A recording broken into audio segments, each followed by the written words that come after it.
This is Pond Finds, Episode 2, Island-related objects.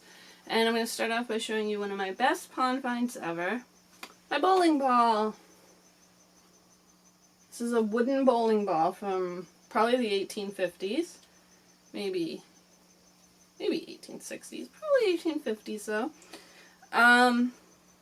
And I had always, well not always, but I had heard that there was a bowling alley on the island, but I never had any actual proof until I discovered this. And I found this in the water off of the tip of the island that is directly across from the Morton Park boat launch area, but just over a little. And it was kind of in some weeds, and it was pretty deep. It was almost a whole kayak paddle length deep, and it took me maybe 3 days to recover this because once the wind comes up, it's hard to see what you're doing under the water. So I'd have to keep track of where I last was and come back and relocate it and move it along some more. A lot of people think that Billington Sea is a very dirty pond, but I don't think that's true at all because I can always clearly see the bottom almost wherever I am on the whole pond, clearly enough to see this dark colored object and could tell it was perfectly round. I mean, this summer we did have kind of an algae problem and you couldn't see anything, but typically you can clearly see the bottom of the pond. It's clean water, you can see. So I had to roll this along, and this took me 3 days, like I was saying. And I was kind of nervous, like, I was like thinking about it, and I was like, well, I know it's not a rock, but I didn't know it was wood, and it's perfectly round, and the size of it, I'm like, what if someone like dropped a cannonball in the pond at some point? Because I didn't know, it looks kind of like a cannonball. But once I got it to the point where I could touch it, I felt it was wood, and I was relieved. I was like, yes. And I'd been curious, so I just had to get it out of there, whatever it was. I pulled it out, and I knew pretty much immediately that it was like one of those old bowling balls. You could tell it was hand carved. It's pretty worn, but I mean, it's been under the water for probably 150 years. So it's hard. It's made from hardwood. It's very, very heavy. But if I was to go outside and roll this in the grass, you'd see it rolls like so beautifully. I might put that in at the end of the video. Even for being in such rough shape, it really rolls nicely. Has a nice feel, like it just feels like a bowling ball. So in the 1850s, there was a bowling alley on the island, and I suspect it's on the lower part of the island because I've seen an illustration, and there's a long rectangular building. This is it. I'm gonna give you a close-up. The rectangular building is right there. Okay, so this is the illustration, and that little rectangular building is right there, and where I found the bowling ball was right there under the water. And this perspective is kind of off. The island in this picture is very flat. And supposedly this is from Hospital Point, but if you're staying at Hospital Point, you wouldn't be able to see the little island right there. You wouldn't be able to see this part of the island. That perspective is off. That's not... Either it got mislabeled or the person just did it from memory. And you can find this picture in a book called Pilgrim Fathers, which was published in 1854. Yeah, so that's that. I don't know exactly where the bowling alley was, but, you know, that's my guess, and this is my proof that there was a bowling alley. Oh, so I have this picture.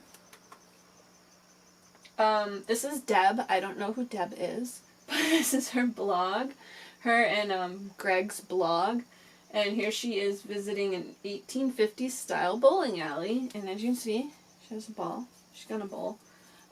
And that pretty much looks something like that drawing. I imagine that's probably what the bowling alley on the island looked like from the inside. It's pretty cool. But you should visit gregnDeb.com since they have this lovely picture. And I don't know where this bowling alley is. I kind of think it might be Australia, but I'm not sure. But that's pretty cool.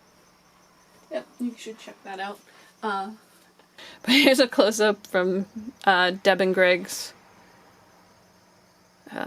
travel blog of the 1850s style bowling alley. So make sure you visit gregnDeb.com from 2010. It looks like, ooh, 11/11. That's cool. Yeah, I imagine that's exactly what it looked like. Right in that area in my last video where that long straight line of a mound on the island was. I can see this there. Yep. And so this ball would have been all smooth and polished up, and it would have looked really beautiful. You can't really... Hers looks kind of dull, but I bet this one was really nice and smooth and beautiful. So that's that. Then, the end of my last video, I found this strange white porcelain object. I found this in the dirt. All that was showing was this little indent, and it was white, and I thought it was quartz, and I just thought that was strange, so I decided to dig it out. And it was right in an area where people land their boats and walk around, and have been walking over it for a long time. There's something printed right here on the end, which you can, it's so hard to see unless you're in sunlight. It's so faded. And my guess was that it was like some kind of guide for electrical wiring, 1800s guide for electrical wiring or something. That was my thought. But it's not. It's a wine bottle cork. And it is by, hold on, I have the company's name here. It is from J.L. Arthur and Company out of Boston, Mass. And they made wines in the 1880s and 1890s.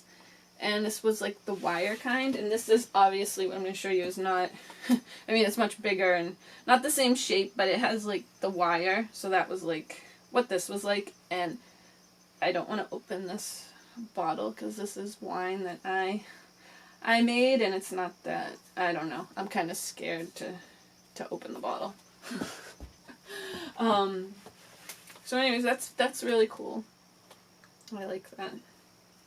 And then the last thing I found when I found that was also this piece of melted glass, which is just beer bottle glass that melted, but it melted in this shape. It looks like a little sea monster with a horn, so Billington sea monster. It's my little mascot, good luck charm now. That's really cool. I love that. So those are some pond finds to do with the island. I do have a cast iron leg to a stove that I dug out of the sand on the shore. That's pretty cool, but it's outside and it's kind of dirty, so I didn't want to bring it in. And I have this other really weird cast iron thing that I'd like to figure out what it is, because it's just the weirdest looking thing, and I don't know what it is, you know, just saying. Yep, so that's my pond finds for the island. Thank you for watching, and make sure you check out my next videos, because I have my time capsule treasure from the island coming up next, maybe. Maybe there'll be a video before it, though. But there's some more island videos coming before I start my October videos, which are going to be real spooky. Thank you.